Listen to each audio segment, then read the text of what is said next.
This is the story of two teenagers, Marco, 17, Beatrice, 15. We will follow their lives over a period of 10 years. The action takes place in Rome and Paris.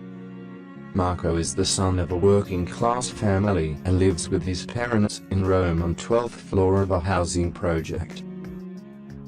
He is shy and reserved, in contrast to his environment, where the kids are generally arrogant and often violent. In certain situations, however, he can show the kind of determination and courage which command respect. He is passionate about the doves that he keeps on the communal terrace on the 15th floor. Beatrice lives with her parents in a house on the hill right opposite the building where Marco lives. Beatrice's house is a villa, as we intend in Italy, with the name of Villa Elegant House. It is summer, she is sunbathing in the garden, and every so often she takes a dive in the swimming pool. These two kids do not know each other. But one day Marco buys a pair of binoculars so he can observe his doves in flight. While watching them circling in the clear July sky, his gaze falls on the house on the hill. He adjusts the focus and for the first time sees Beatrice. She's beautiful, with long curly hazel-colored hair and a stunning body. Marco is immediately captivated. An insane desire to know her burns inside him. Unfortunately, this won't be easy. He is aware of the wide social gulf that separates them, and this stops him from making any kind of attempt. The day go by and he becomes more and more frustrated when the doves come unexpectedly to his rescue. In the heat of the summer, they cool off from time to time by diving into Beatrice's pool. When Marco notices this habit of theirs, he is euphoric and devises an unusual way in which to get in contact with the girl. His idea is to attract attention to the doves by tying long colored ribbons to their feet together with messages reading, "Hi. My name is Marco and I am watching you from a building opposite your house. If you want to call me, my number is 34. He does not lose any time before putting his plan into action. He calls for all his feathered friends and ties 3 yards of colored ribbon to their legs. Then he sets them free. Obviously, the doves do not fly straight to the swimming pool, but after a week of trying, Marco finally achieves his objective. Beatrice notices a dove playing in the pool, and, thanks to the fact that someone has tied a long ribbon to its leg, she catches it as easily as if she were taking a dog by the lead. So Marco gets to know Beatrice. She calls him and they meet. Fate has decided that Beatrice should be strongly attracted to Marco. It is the beginning of a long and intense love story, of the kind that only teenagers are capable. It goes on for months. Unfortunately, however, Beatrice's father, a successful lawyer, cannot tolerate his daughter's relationship with a boy who is uncultured and, even worse, working people class. On more than one occasion he shows his steadfast opposition by badly humiliating Marco.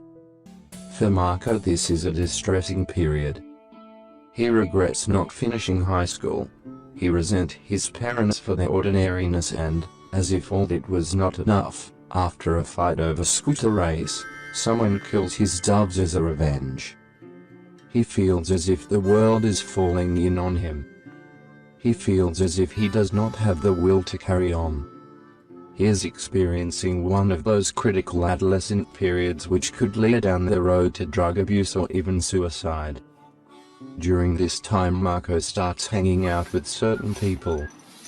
They often go to Piazza Navona. This is where Marco meets a rich and distinguished Frenchman of about 50 years old, called Alan.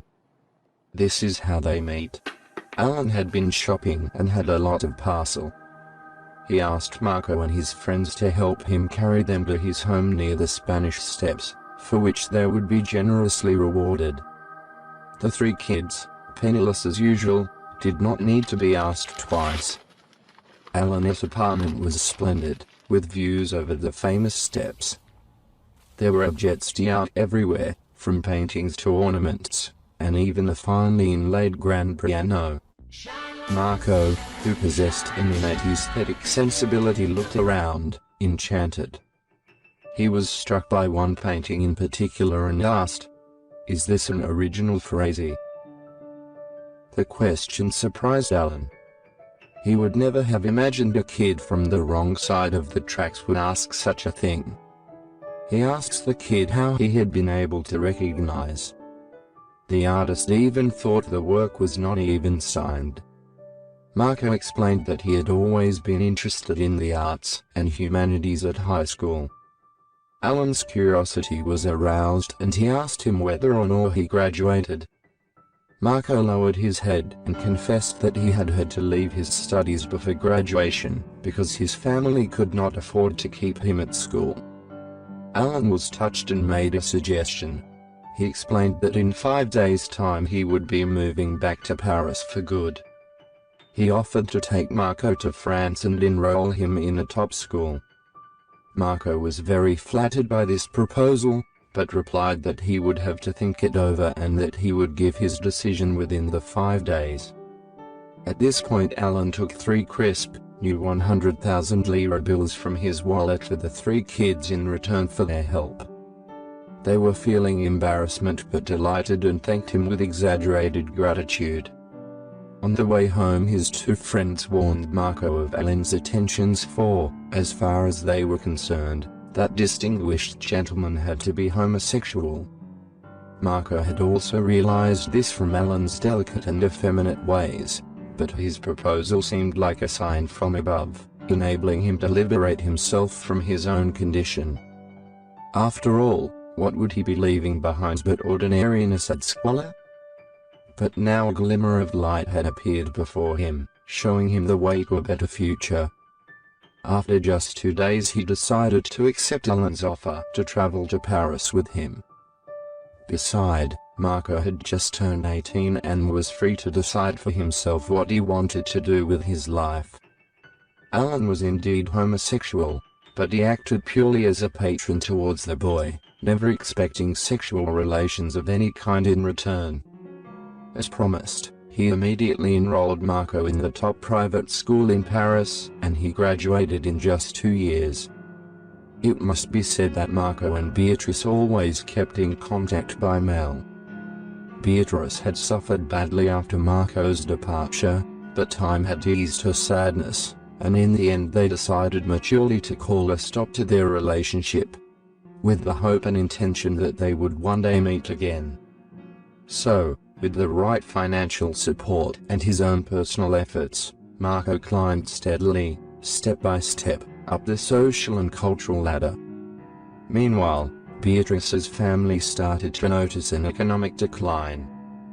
Her father's passion for playing cards had led him into the hands of moneylenders who stripped him of all of his assets.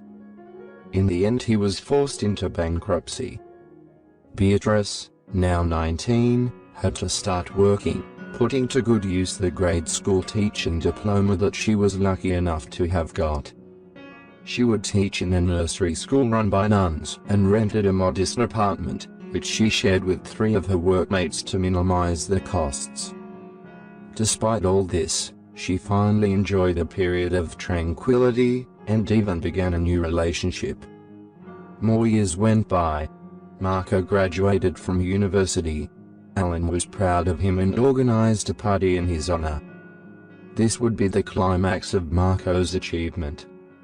Right in the middle of the party, Alan called for the attention of all guests. It was time for a speech, a public eulogy to Marco.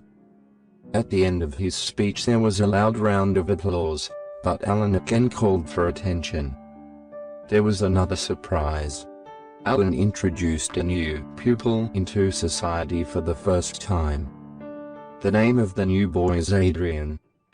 Nobody knows where he came from. Alan announced that he would give Adrian the right start, which would lead him to a degree, as he had with Marco. Once again the room burst into applause. Marco had known nothing of this, and was a little hurt that it had been kept hidden from him until the last moment. Now Marco was 25 and continued to live with his patron. But now there was Adrian, too. In the beginning, living together was peaceful, but somewhat cold. Before long, however, Marco realized that there was something wrong about Adrian's character.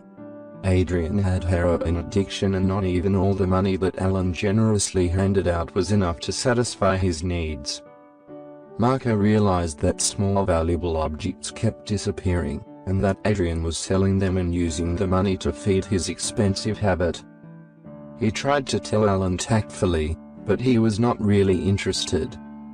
Alan was so wrapped up in his passion for Adrian that he would probably have forgiven him anything, or even deny that it could have been him. So Marco decided to catch him red-handed, in the act of performing one of his countless little thefts. He succeeded in doing so, but provoked a violent brawl, with kicking, punching and swearing. Alan had been sleeping at the time, but was woken up by the din and ran in to see what was happening. Marco explained the facts, but Alan, with little regard for impartiality, simply replied, "Two's company, three's crowd." Marco understood what those words meant, and so he decided to leave. Alan gave him enough money to be able to live in Paris for 1 week and dismissed him. Marco had been so honest during all those years that he had not saved up a penny. He realized that he would have to find himself a job, and quickly. He had always thought that he might like to be a journalist. So, he applied for a job at the Figaro newspaper. They hired him, but only as an Italian-French translator. However, he showed greater potential, and after a year he became a reporter. The month continued to pass by. Marco was more and more impressive in his new role of reporter. Everyone was astounded by his brilliant interview. Read that an elderly homosexual had committed suicide because his young heroin addict lover had contracted the terrible illness that showed no mercy. Marco wept, feeling a deep and genuine sadness, because despite everything that had happened, he still felt very fond of Alan.